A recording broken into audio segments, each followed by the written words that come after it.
Amis téléspectateurs, bonjour, bienvenue sur Congo Culture. Riri National, le nom vous dit quelque chose. Je pense que vous avez suivi à travers toute la ville les affiches, les panneaux qui présentent ce grand spectacle Immersion qui aura lieu au mémorial Pierre Savorgnan de Brazza, plus précisément à l'auditorium d'Initiation Guesso. Alors je suis aujourd'hui avec l'artiste Riri National, c'est notre découverte du jour. Vous allez donc pouvoir découvrir qui est Riri National, c'est l'invité de Congo Culture à la découverte. En tout cas, sans plus tarder, avec nous sur ce plateau, Riri National. Alors Riri, bonjour. Bonjour. Ah, mais tu as la voix cassée là. On a appris la triste nouvelle, la mort de votre tata. Oui. Je pense que l'enterrement a eu lieu avant-hier. Alors vous avez un spectacle, aussitôt vous êtes mis au travail et nous sommes venus vous surprendre ici à l'auditorium pour voir comment se passent les choses. Alors dites-nous un peu l'état d'avancement de ce spectacle que vous préparez depuis un moment. Le spectacle avance bien parce que j'ai une équipe formidable qui m'a vraiment soutenue parce que là vous venez de parler de la disparition de ma tante qui était une maman pour moi également et c'est grâce à l'équipe qu'on a pu tenir et là on avance à très grands pas. Très bien. Alors nous sommes à quelques jours de ce spectacle. Immersion. Commençons d'abord par là. Oui. Pourquoi avoir choisi ce thème? J'ai choisi ce thème parce que j'aime plonger les gens dans mon monde. Okay. Et le but de ce spectacle, c'est de plonger les Congolais dans ma réflexion, dans ma manière de voir les choses et aussi plonger les étrangers dans le monde, dans notre monde à nous. Exactement, pour découvrir un peu les réalités locales. Pour découvrir les réalités. Est-ce que vous pouvez déjà rappeler au public, Immersion aura lieu quand exactement? Immersion aura lieu ce 25 février 2023. Et à quelle heure? À 17h30. Le lieu? L'auditorium Pierre Savorgnan de Brazza. Et les tarifs? 3 000 francs, 5 000 francs, 10 000 francs. En tout cas, vous êtes donc situé sur ce grand spectacle qui va se tenir ici même, dans cet auditorium. Et Riri, il y a beaucoup de choses que vous avez prévues au programme de cette activité. Vous dites que les choses vont commencer dès 10 h. Oui. À ce que je sache, le spectacle en lui-même, c'est à 17 h. Qu'est-ce qui va se passer bien avant? Beaucoup de choses. Okay. En fait, le but, c'est pour ça que j'ai mis, si vous regardez les affiches, vous allez voir que c'est écrit humour et tourisme. Ah, okay. C'est un spectacle humour-touristique. Le but, c'est de promouvoir à la fois l'humour et le tourisme. Donc, on veut plonger les gens dans notre monde en faisant découvrir le potentiel touristique qu'a notre pays.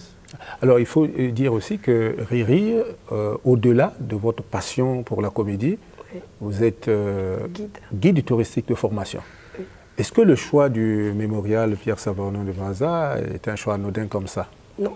Alors, racontez-nous. Le mémorial, je l'ai choisi parce que le mémorial détient une partie de notre histoire. Très bien. De l'histoire du Congo, que nous allons raconter le 25 février. Voilà. Et l'auditorium, pour vous dire, ça a été inauguré un 24 février. Voilà. Et le spectacle, c'est le 25.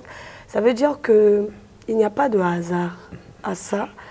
On l'a choisi parce qu'il y a toute une histoire derrière. C'est comme je le dis à mes internautes, qu'Immersion, c'est aussi une histoire à raconter. Mon histoire, l'histoire du Congo et l'histoire de la jeunesse congolaise. Et lorsque nous regardons un peu ce que vous avez publié récemment sur les réseaux sociaux, on a un retour assez conséquent, oui, des artistes qui vous soutiennent. On a vu pas mal d'affiches, des artistes qui s'affichent ouvertement « J'y serai ». Immersion, j'y serai. Et alors, ça veut dire tout simplement que vous entretenez de très bonnes relations avec les autres. Oui, je suis quand même Maman Songi Songi. Ah, c'est là le problème. Au-delà de Songi Songi, il y a quand même de l'acceptation. Oui, oui, il y a de l'acceptation parce que je fais mon Songi Songi tout en respectant les personnes. En fait, je parle des gens, oui, mais il faut respecter leur vie privée. Exactement. Je n'exagère pas. Je sais comment faire mon songui-songui parce que le but de ce songui-songui, c'est justement faire la promotion de la personne. Exactement. Et j'étais très contente de voir que j'ai été... En fait, l'affiche a été publiée partout, par tout le monde. Voilà. Parce qu'au début, de ma carrière de blogueuse, j'ai eu des retours qui étaient très choquants. Mais aujourd'hui, j'ai compris que ces retours-là, c'était pour me forger. Ces personnes-là m'ont châtié. Et là, ils sont en train de me montrer l'amour, en fait. Comme on dit, qui châtie aime. Voilà. C'était de l'amour qu'ils me donnaient, tout en me châtiant. Et c'est ça qui a permis que je sois aujourd'hui Riri National et que j'affronte cette salle. Très bien. Riri National, expliquez-nous un peu ce pseudonyme-là. Ça vient d'où? Et dans l'orthographe, d'ailleurs, c'est un peu étonnant. Vous écrivez avec Y. Avec Y parce que Riri, c'est le diminutif de mon prénom. Je m'appelle Ricia. Ah, ok. Voilà. Je m'appelle Ricia et Riri, c'est le diminutif de mon prénom parce que j'ai mon frère que j'aime beaucoup qui m'appelait Monri. Ah. Maman Ri. Voilà. Il m'appelle Maman.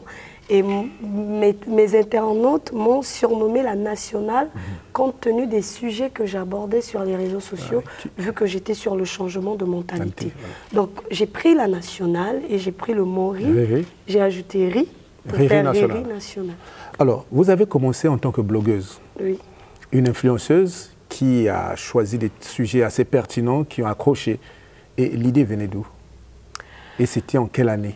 Qu'est-ce qui vous a mis sur la scène même de l'Internet où tout le monde a connu Riri National? Ça a commencé quand j'ai commencé à proposer des destinations touristiques. Donc dans le cadre de votre profession? Voilà. J'ai commencé à proposer des destinations touristiques comme Mangengue. Voilà.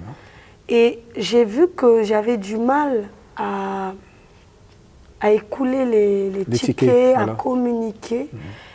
Et j'avais mon smartphone avec moi. J'ai dit, mais pourquoi utiliser le smartphone que pour répondre aux appels ou suivre les autres? J'ai commencé à m'inspirer des autres, parce qu'ils sont à fond dans la promotion de leur culture. J'ai dit, pourquoi ne pas se lancer? À partir de là, j'ai commencé à parler des produits touristiques que je proposais. Avec une teinte d'humour, hein? Oui, toujours, parce que c'est inné. C'est ça la particularité, justement, de Riri. C'est ça ma particularité. Et là, j'ai commencé, à un moment donné, quand on a connu le coronavirus, j'étais obligée d'arrêter avec le tourisme. Je me sentais inutile. Mais vous avez déjà établi un contact avec les internautes? Avec les internautes. Et là, je vois des gens en train de douter du corona, que le corona n'existe pas, qu'il n'y en a pas au Congo. Et moi, j'ai connu des cas. Parce que moi-même, j'ai été sujet contact aussi. Ah, ok. J'ai connu des gens qui avaient le corona et j'ai perdu des gens. Et vous étiez bien placé pour j'étais bien communiquer placée pour communiquer. Je me suis donc décidée d'entrer dans les bus et de commencer à sensibiliser les gens. À chaque fois qu'il y avait un débat sur le corona dans le bus, moi j'intervenais pour sensibiliser et j'avais des preuves que ça existait vraiment. Là, je suis partie sur les réseaux sociaux, je sensibilisais jusqu'à ce que j'instaure, j'ai oublié le concept, j'ai oublié le nom que j'avais choisi. Mais le but, c'était de s'entraider. Quand il y a eu confinement, il y avait des gens qui se moquaient de ceux qui n'avaient rien à manger. Voilà. Et moi, pour casser ça, je me décide donc de communiquer, de demander aux gens qui avaient les moyens de venir en aide aux autres. Donc, c'était opération quoi? Sunga voisin Ayo. Voilà, c'était ça l'opération Sunga voisin Ayo. Donc ça consistait à ne pas se moquer de ton voisin à cause du confinement, mais plutôt de partager le bout de pain que tu avais avec ton voisin. Et comme ça, j'ai eu beaucoup de gens qui sont venus vers moi pour proposer du riz, tout ça. On entrait, par exemple, si on connaissait quelqu'un dans les quartiers, j'avais lancé un appel à mes internautes. Si tu connais quelqu'un en difficulté dans ton quartier et que toi, tu n'es pas en mesure d'aider cette personne, viens vers nous pour que nous, on fasse face à cela. C'est comme ça qu'on a pu aider les gens. Et c'est parti, on m'a surnommé la nationale. Et... Voilà. Et Riri est devenu un agent de service social. Voilà. Mais nous allons un peu évoluer avec votre parcours. D'où vous est venu finalement le goût de la scène théâtrale ou de l'humour? Parce que le confinement vous a juste donné l'occasion de communiquer avec les autres sur un sujet d'intérêt général. Mais après, Riri a continué cette fois-ci avec des spectacles, des humours en live. Et aujourd'hui, vous êtes prête à affronter cette salle en tant que comédienne. Oui. Alors, donc la comédie pour vous commence réellement quand? Ça commence le 18 février. De 2022. De 2022. Voilà. Donc ça fait 1 an. Ça fait 1 an, oui. Et... C'était à quelle occasion? Vous avez suivi une formation? C'était à l'occasion du stand-up au féminin avec Priscille la dégameuse et Norma et une autre coach. Ok. Donc, ces coachs qui sont venus d'ailleurs... Juste Parfait était de la partie aussi. Exactement. Oui. Vous ont coaché pour regarder le potentiel que vous avez afin que vous puissiez vous exprimer. Et ça a duré combien de temps? Ça a duré 3 jours. 3 jours. Malheureusement, moi, je n'ai pas fait 3 jours. Okay. J'ai fait 2 jours seulement. Et mon texte a été retenu 3 heures avant de monter sur scène. Et donc, c'est vraiment à pied levé quand vous apprenez comme ça? Oui, parce que déjà... Vous n'avez pas eu le trac? Parce que vous affrontez un public pour une activité pour laquelle vous n'avez pratiquement pas d'expérience. Voilà. Voilà. J'avais vraiment le trac, mais après, l'humour, ça fait partie de mon quotidien. Très bien. Et j'ai commencé à faire des vidéos humoristiques depuis longtemps. Voilà. Comme Makambo Wanande Tozobo et Abatonto à Quartier, tout ça, qui a fait plus de 100 000 vues en moins de 5 jours. C'est juste que je sentais ce côté, vu que dans la famille, d'ailleurs ma tante, paix à son âme, c'est ce qu'elle a toujours fait à la maison, nous faire rire. C'est ce que mon père fait tout le temps, mais personne n'a voulu le développer professionnellement. Personne n'a voulu le développer professionnellement. J'ai dit, mais attendez, les autres gagnent leur vie avec, et nous on est là à faire rire que dans un cercle familial. Voilà, ce n'est pas normal. Voilà. Et moi j'ai voulu en faire une profession. Je remercie Juste Parfait. Vraiment, le coach le plus parfait. Il est mon coach, oui. Il est mon coach, mais après, il n'aime pas qu'on le dise parce que il a peur que les choses ne se passent pas bien et que lui soit obligé de rattraper un certain nombre de choses. Voilà. Mais ce qui est vrai, c'est que je remercie ce monsieur parce que c'est lui qui m'a dit « Riri, je te veux maintenant, comme tu m'as appelé pour dire que tu veux participer aux ateliers, tu arrives dans 1 heure. Ou bien tu auras des problèmes avec moi. » Avec connaissant ton potentiel, il savait qu'il misait gros. Oui, oui. Et j'ai couru, je suis arrivée. Le premier jour, c'était rigolo parce que je ne savais même pas comment écrire un sketch. Voilà. Et après, le deuxième jour, c'était déjà au top. Quand j'ai fini, ma coach m'a dit, au fait, tu es une bombe. Voilà. Je te veux sur scène. Et ça n'a pas attiré la jalousie parce que vous arrivez quand même dans un milieu où les gens peinent à se faire découvrir, à briller. Et chez vous, c'est du tic au tac que ça se passe. Je suis pour un monde sans jalousie. Okay. Parce que nous sommes dans un pays qui n'a pas encore... Normalement, on n'a pas encore le droit d'être jaloux les uns des autres. Il nous faut relever ce pays. Oui, j'en connais des personnes qui ont peut-être bavardé, mais je ne prête pas attention à ça, parce que je pense qu'il faut se concentrer sur ce qui nous donne de la force que de prêter attention à ce qui nous affaiblit. Et vous êtes partisane du dicton qui dit « le chien aboie, la caravane passe ». Très. Ah, voilà. Et c'est ça qu'il faut dans le milieu professionnel, parce que vous devez quand même vous affirmer. Il faut prendre ces attaques-là comme des motivations. Oui, il faut apprendre à faire, comment on appelle, les 3 singes. C'est-à-dire, tu es là comme ça, comme ça et comme ça. Voilà. Très bien. Et ça vous a permis très tôt d'être détecté et même de représenter le Congo à l'étranger. À Kinshasa. C'était à l'occasion de quoi? À l'occasion du pôle Malébo. Et là, c'est votre 2e scène apparemment? C'était ma 2e scène. Et vous ne faites qu'affronter? Une scène international. Voilà. Gloire à Dieu pour moi, j'ai cette grâce, permettez-moi de le dire, Mais oui, vous avez le droit. rapport à... J'ai cette grâce d'affronter que des grandes choses. Et ça, c'est bien, ça vous forge. Oui, ça me forge parce que quand tu affrontes les grandes choses, tu as des grandes difficultés. Et tu te mets à niveau. Oui. Plus facilement. Et j'adore ça. Voilà. Les vrais défis à relever. Je déteste la facilité. Quand c'est trop facile pour moi, ça me semble bizarre. J'aime les grandes choses parce que... Ça booste. Je suis trop énergétique. Voilà. Et Riri, aujourd'hui, en tout cas, on ne se passe plus de vous voir prester sur une scène de spectacle, mais vous avez connu ce qu'on appelle les Masolo stand-up au Centre culturel Zola. Est-ce que vous pouvez nous en parler? C'était un grand waouh. Parce que depuis que je preste, j'ai choisi l'authenticité. Et à ce spectacle-là, je ne m'y attendais pas, en fait. Parce que je n'avais pas beaucoup communiqué et tout. Je me disais peut-être qu'il n'y a pas trop mes fans dans l'assistance. Oui. Et c'était un grand boom de voir que pendant que je prestais, voilà, c'était un peu comme à l'IFC. Voilà. À l'IFC, c'était ma première scène, mais ça criait. Pourtant, je parlais de ma profession. Voilà. Mais ça criait de partout, bravo et tout. Et là, au Masolo stand-up, c'était la même réaction. Et quand je finis, c'est M. Adonis qui me contacte pour dire bravo. Pourtant, il n'était pas là. Ah oui.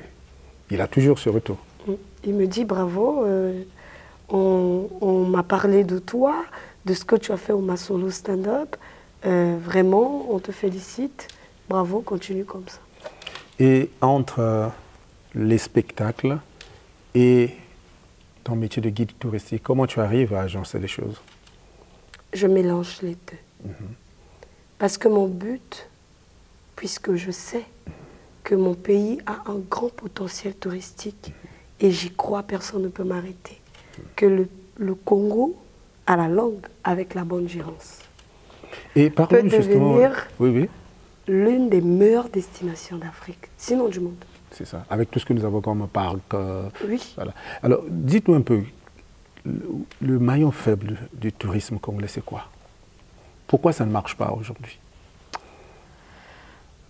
En tant que pays de transit, pourquoi ce n'est pas une destination touristique de premier plan? Ça, ce côté-là, je vais m'abstenir. Je ne vais pas parler des autorités. Oui. Et ça dépend d'une politique nationale. Ça dépend d'une politique, mais je vais plus aller du côté des Congolais. Exactement. Allez-y. Vouloir, c'est pouvoir. Quand on veut, on peut. C'est à la jeunesse de remonter le tourisme congolais. En quoi faisons-nous? On a un problème grave. Les pasteurs, je suis chrétienne, mais les pasteurs nous ont longtemps dit que nos villages étaient mauvais. Bourrés de sorciers. Bourrés de sorciers. Qu'il ne fallait pas retourner au village. Et on perd l'identité. Sinon, on n'allait pas réussir. Alors que moi, je passe tout mon temps en brousse. Et voilà, on a... Il n'y a rien de méchant? Il n'y a rien de méchant, voilà. Vraiment. Donc il y a de l'exagération quand même. Hein? Il y a de l'exagération dans ce que les gens racontent.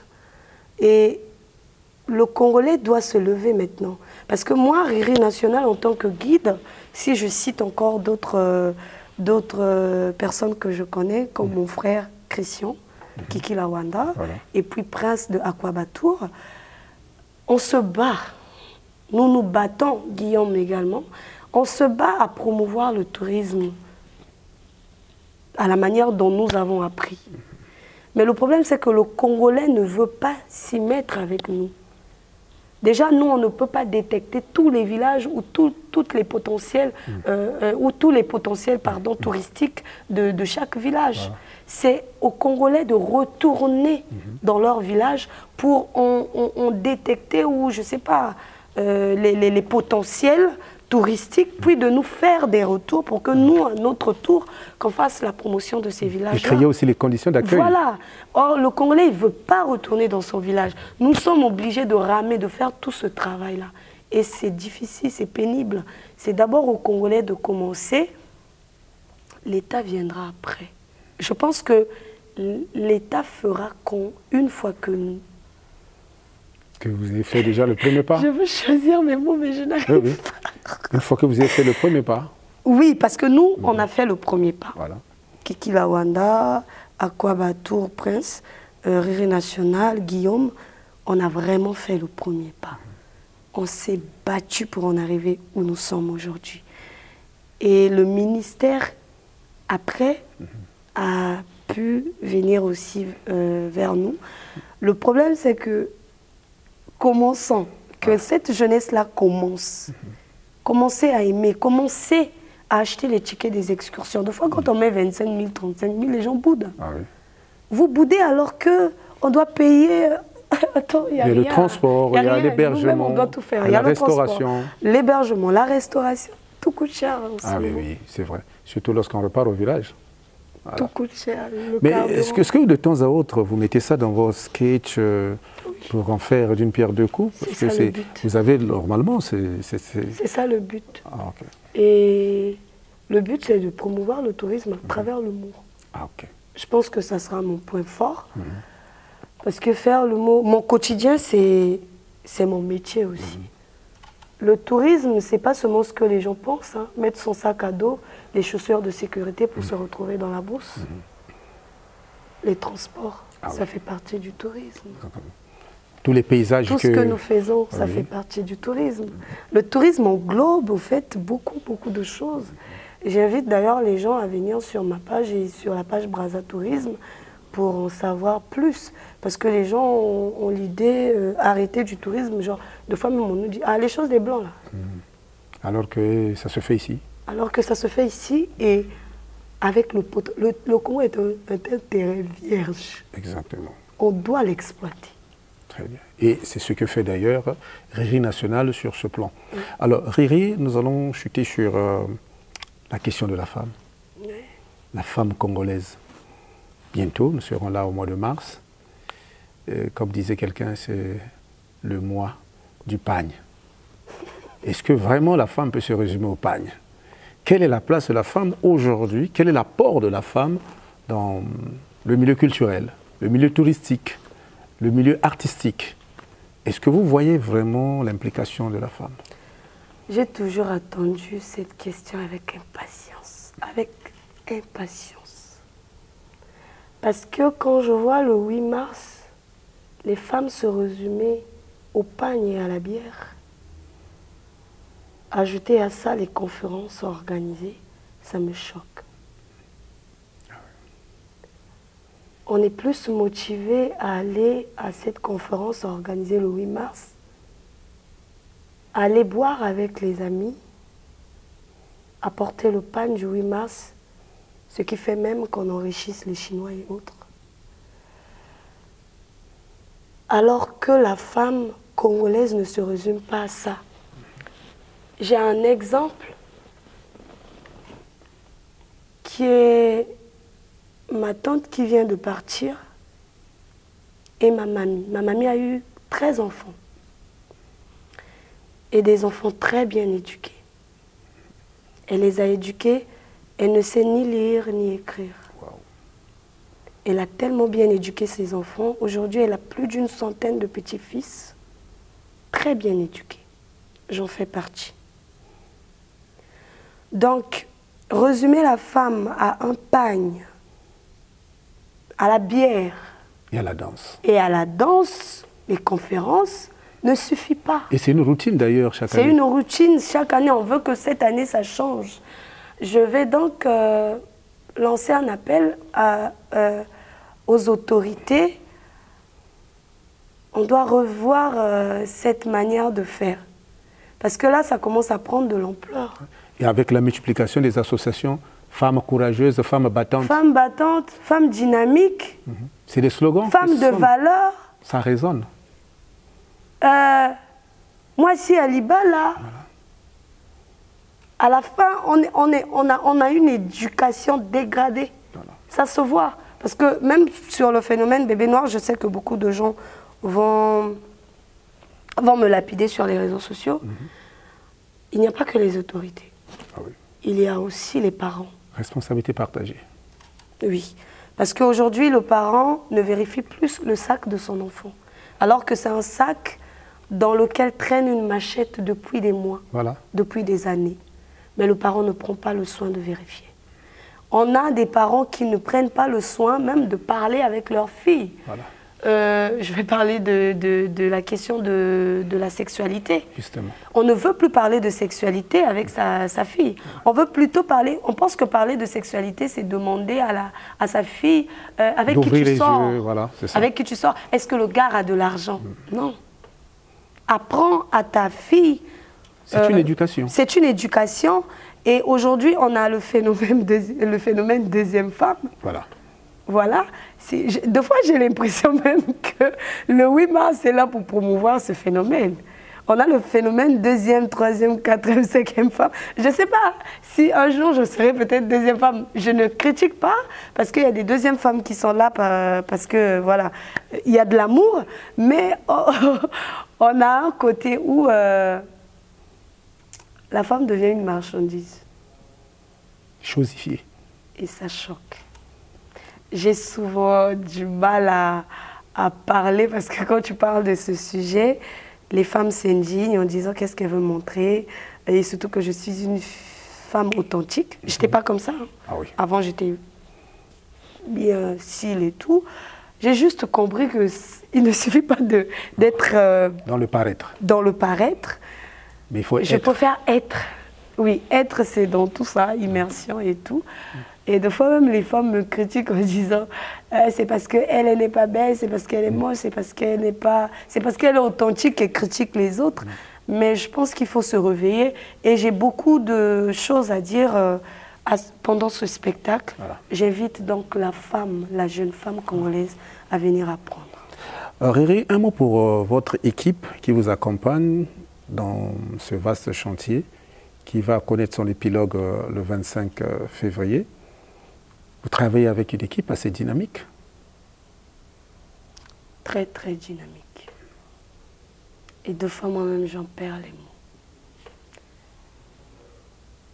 Immersion n'est pas un défi. Les gens pensent que c'est un défi. Les gens pensent que j'ai voulu prouver quelque chose à quelqu'un. Non. C'est le destin qui m'a imposé cette salle. L'histoire de cette salle, comment je l'ai obtenue, je la réserve pour l'après-spectacle ou pendant le spectacle.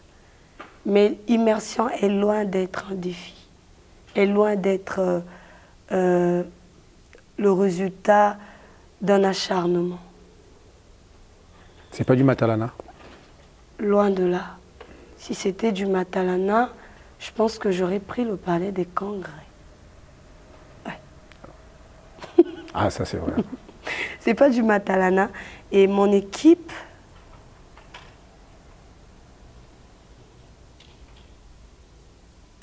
je conseille aux gens d'avoir cette équipe. Mais c'est mon équipe. Voilà. Ils ne pourront pas prendre un seul. Non. Voilà, c'est ça.